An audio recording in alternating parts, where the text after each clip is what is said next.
কতক্ষণ পর্যন্ত মানুষের তওবা কবুল হয়?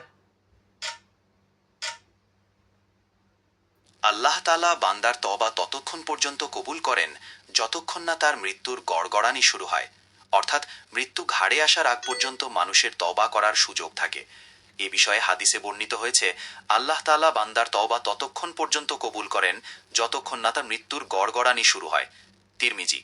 তাই আমাদের সবসময় তওবা করতে থাকা উচিত এবং আল্লাহর রহমত কামনা করা উচিত। আপনার এই বিষয়ে আর কিছু জানার আছে? কোরআনুল কারিমের কোন সূরার প্রতি ভালোবাসা মানুষকে জান্নাতে নিয়ে যাবে? সূরা ইখলাসের প্রতি ভালোবাসা মানুষকে জান্নাতে নিয়ে যেতে পারে। এই সূরাকে কোরআনের 3 ভাগের 1 ভাগ বলা হয়। আপনার আর কোনো প্রশ্ন আছে? সপ্তাহের শ্রেষ্ঠ দিন কোনটি? সপ্তাহের শ্রেষ্ঠ দিন হল শুক্রবার। এই দিনকে বলা হয় সাইয়্যিদুল আইয়াম, অর্থাৎ দিনগুলোর নেতা। এই দিনে জুমার নামাজ পড়া হয় এবং এই দিনের ফজিলত অনেক। আপনার কি এই বিষয়ে আর কিছু জানার আছে? আকীদা শব্দটি কোন ভাষার শব্দ? আকিদা শব্দটি আরবি ভাষার শব্দ। এর অর্থ হল দৃঢ় বিশ্বাস বা ধর্মমত। আপনার আর কোনো প্রশ্ন আছে? আল্লাহ তাআলা আরশ কোথায় অবস্থিত? আল্লাহ তাআলার আরশ আসমান সমূহের উপরে অবস্থিত। এটি বহু হাদিস এবং কোরআনের আয়াত দ্বারা প্রমাণিত। এ বিষয়ে আপনার আর কিছু জানার আছে? কততম আসমানের উপরে? আল্লাহ তাআলার আরশ 7 আসমানের উপরে অবস্থিত। এটি বহু হাদিস এবং কোরআনের আয়াত দ্বারা প্রমাণিত। এ বিষয়ে শরীরের আপনার আর কিছু যাকাত কি? শরীরের জাকাত বলতে আসলে বোঝায় নিজের শরীরকে সুস্থ ও কর্মক্ষম রাখা এবং তার মাধ্যমে আল্লাহর ইবাদত করা। যেমন নিয়মিত নামাজ পড়া, রোজা রাখা, হালাল খাবার খাওয়া এবং অন্যান্য ইবাদতগুলো ঠিকমতো পালন করা। এক কথায় আল্লাহর দেওয়া এই শরীরটাকে সঠিকভাবে ব্যবহার করাই হচ্ছে শরীরের জাকাত। আপনার কি এই বিষয়ে আর কিছু জানার এখানে আছে? 4টা অপশন আছে: 1 রোজা, 2 সালাত, 3 আশুরা রোজা, 4 কোরআন তেলাওয়াত।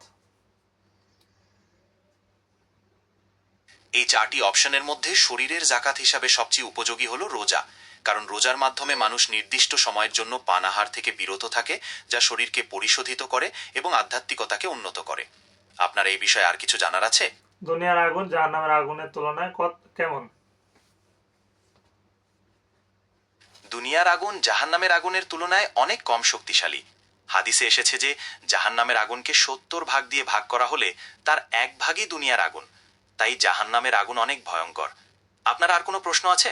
ইয়াতিমের সম্পদ আত্মসাৎ করা কি খাওয়ার নামান্তর? হ্যাঁ, এতিমের সম্পদ আত্মসাৎ করা কঠিন অন্যায় এবং একে কোরআনে জাহান্নামের আগুন খাওয়ার সমতুল্য বলা হয়েছে। এ বিষয়ে আপনার আর কিছু জানার আছে? কোরআনে আল্লাহ শুকরিয়ার সাথে সাথে কার শুকরিয়া আদায় করার আদেশ দেওয়া হয়েছে? কোরআনে আল্লাহ শুকরিয়ার সাথে সাথে তার পিতামাতার শুকরিয়া আদায়ের আদেশ দেওয়া হয়েছে। এ বিষয়ে আপনার আর কিছু জানার আছে? নিচের কোন আমলকারীর মর্যাদা মুজাহিদ, তাহাজ্জুদ, গুজার এবং সিয়াম পালনকারীর মতো? নিয়মিত ফজর ও এশার নামাজ জামাতের সাথে আদায়কারীকে হাদিসে মুজাহিদ, তাহাজ্জুদ গুজার এবং সিয়াম পালনকারীর মর্যাদা দেওয়া হয়েছে। এই বিষয়ে আপনারা এখানে 4টা অপশন আছে: ইয়াতিমের তত্ত্বাবধায়ক, পিতামাতার খেদমতকারী, সৃষ্টিজীবের প্রতি দয়াকারী, বিধবা মিসকিনদের সাহায্যকারী। এই 4টি অপশনের মধ্যে এতিমের তত্ত্বাবধায়ক হল সেই ব্যক্তি যার মর্যাদা মুজাহিদ, তাহাজ্জুদ গুজার এবং সিয়াম পালনকারীর মতো। আপনার উত্তরটি ভুল হাদিসে হয়েছে।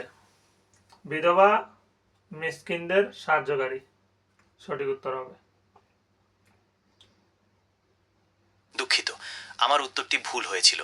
আসলে বিধবা ও মিসকিনদের সাহায্যকারীকে হাদিসে মুজাহিদ, তাহাজ্জুদ গুজার এবং সিয়াম পালনকারীর মর্যাদা দেওয়া হয়েছে।